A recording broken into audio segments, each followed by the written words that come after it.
In this video, I'm gonna teach you how to play Roblox on Mac with PlayStation 5 controller. It's a very easy process, so make sure to follow along. Roblox has full controller support, so in this video, I'm gonna teach you how to properly connect your PlayStation 5 controller to your Mac so you can play it. So there are two main ways to connect your controller, either wirelessly through Bluetooth, which is what I recommend, or through a cable, so a wired connection. So first, I'm gonna showcase how to do it over Bluetooth. To do this, you will have to put your controller into pairing mode and then be in close proximity of your Mac.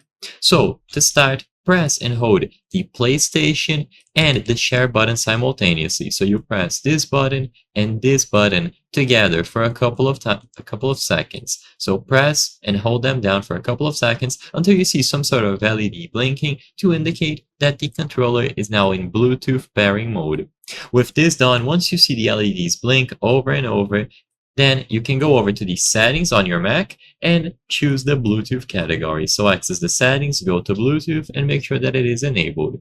As long as Bluetooth is enabled and you put the PlayStation 5 controller in pairing mode, it is going to appear under the nearby devices. So you will usually see it listed as a DualSense controller. So all that you have to do now is choose it from the list and select the option to connect. There is no secret to this. Immediately upon choosing connect, the controller will be connected to your Mac and it should be working. When you join any experience on Roblox, it is going to work right away. Alternatively, if you don't like Bluetooth or it isn't working, then you will have to use a cable. So you plug one end of the cable into the DualSense controller, and then the other end goes into any of the USB ports available on your Mac. This can either be a USB-A port like this one, or if you have Thunderbolt or USB-C, you can use that as well.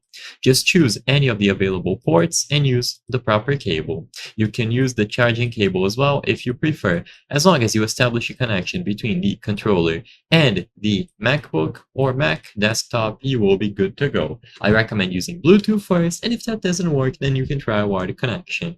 I hope I was able to help you on how to play Roblox on Mac with PlayStation 5 controller. If this video helped you, please be sure to leave a like and subscribe for more very easy tips. Thank you for watching.